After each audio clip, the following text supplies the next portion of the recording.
Hi, my name is Ed Lambert, and I'm with the Massachusetts Business Alliance for Education. Today, Massachusetts schools are the envy of the nation.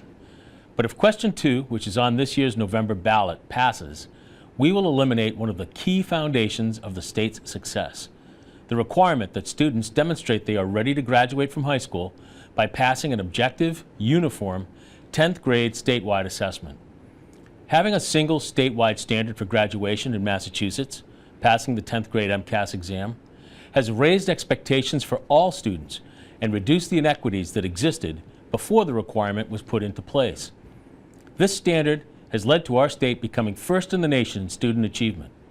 Since it was implemented, graduation rates have gone up, dropout rates have gone down, and student achievement has increased for all student groups. It is a policy that has worked, and I urge you to keep it by voting no on question 2.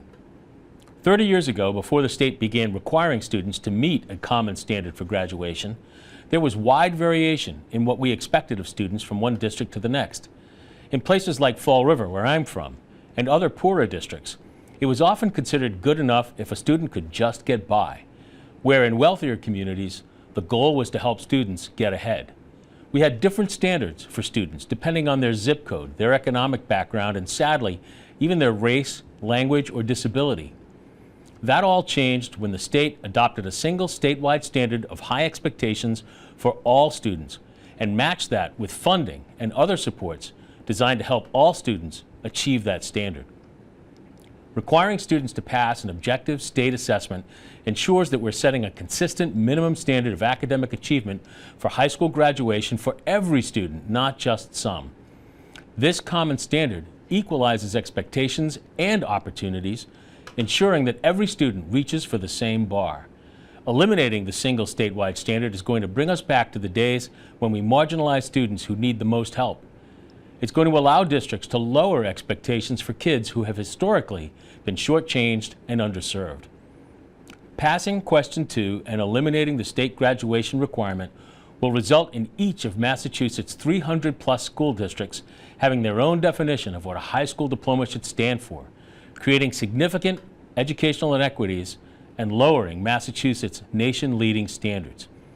If the ballot question passes, the only remaining statewide graduation requirement would be that students take 4 years of gym class.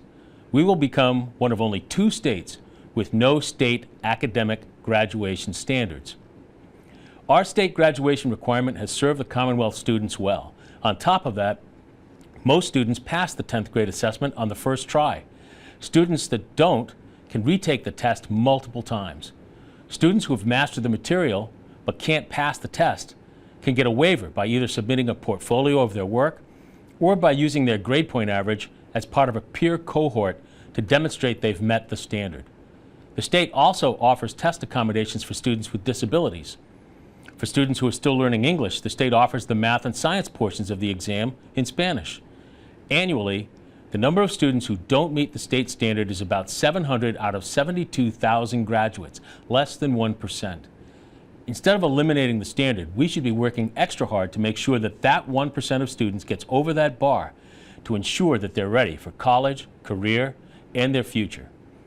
Parents don't want lower standards for their kids. They understand that a high-quality education opens doors to success. Instead of weakening standards or handing kids a diploma for participation, we should be providing kids with the extra help they need to be successful throughout their lives. Massachusetts needs to maintain its high standards to keep the state competitive and to ensure that every resident can fully participate in the Commonwealth's success. To ensure those high standards, we need unbiased, fair, and common assessments to determine readiness for graduation. Question 2 would prohibit the use of MCAS or any state or district-wide assessment, meaning parents and families will never know if their student is ready for the future until it's too late. Protect our kids' future. Please vote no on question 2.